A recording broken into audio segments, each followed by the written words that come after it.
So ito guys, tapos ko nang ilagay sa plastic. Ayan, para hindi madumihan itong mga sabon, din hindi ito basa. Kasi pag kasi guys, hindi natin nilalagay sa plastic, para siyang basa. Ayan, sa gilid. So ayan, kaya ito guys ang aking ginagawa dito. Then meron pa dito pala itong perla. Ayan, hindi pa. So ito ay perla na blue. So ito ay medyo mahal ito guys. 18 ang aking bintahan. So ito ay 15. Ayan. Then ayan, maalikabok kasi dito guys, kasi open itong aming tindahan. So nandito guys ang aming mga powder. So ayan, ito ay iliripak ko rin ito. Then ito, hindi ko na niripak ito guys, kasi hindi ko ito niripak kasi hindi naman siya magbabasa. Ayan, pero ngayon iliripak ko ito para ayan, hindi madumihan kasi may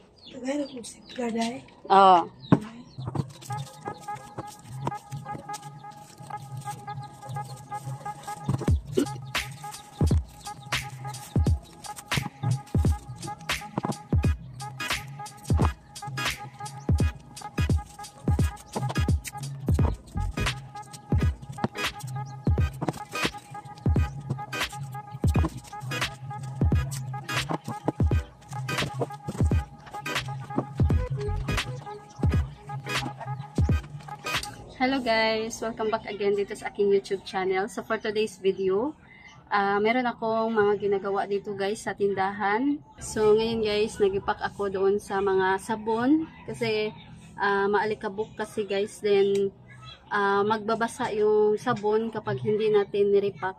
Hindi natin nilagay sa plastic. So ito ang ginagawa ko guys sa aking mga sabon. Ayan.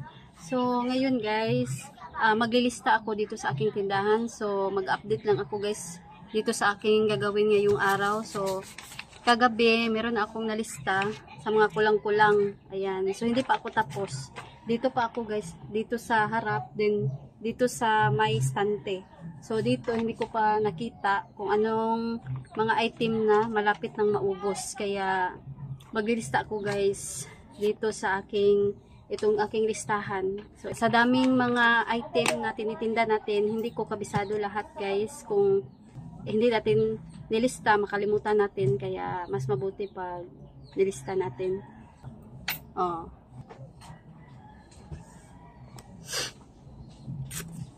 So ayan guys, maglilista na ako ngayon dito sa mga kulang-kulang sa aking tindahan para makabili na agad dahil magsisikipan na doon sa bayan. Kaya ayan, mamimili na kami ngayon guys, mga 8 o'clock ng umaga. Ayan, maaga kaming pupunta sa bayan para hindi maraming tao kasi napakadaming tao doon guys sa mga mall. Kaya ayan, nagsisikipan ang mga tao doon sa loob. So ayan guys, balik tayo, meron lang mga bumibili. So ayan guys, bibilhin na namin ang mga dapat bilhin para hindi madaling maubos ang ating stock. Dahil masikip doon sa bayan, sikip doon sa mga mall na binibilhan ko. Then hassle na guys kapag malapit na ang Pasko tayo mamimili. Dahil marami talagang tao doon. Kasi buong mundo ang nagsiselebrate ng Pasko at saka New Year. So, ayan guys, maglilista muna ako.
So, ayan guys, tapos na akong maglista. So, ito.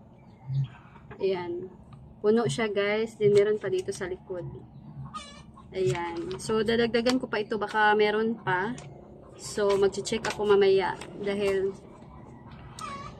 iinumin ko muna guys itong aking tea. Ay.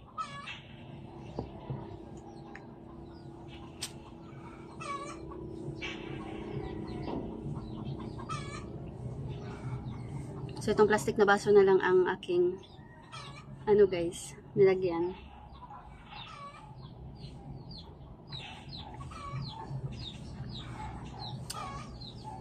So, mamimili kami ngayon.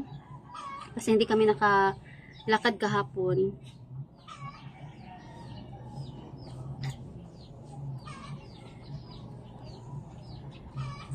Dahil madami nang wala.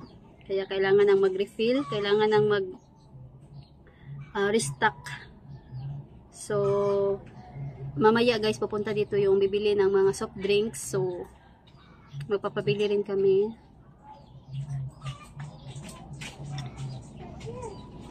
Para madagdagan na naman itong aming mga soft drinks at saka beer. So, ayan guys. Dito na lang muna ang aking video for today. So, nag-update lang ako dito sa aking ginagawa sa aking tindahan. So, ayan guys. Thanks for watching.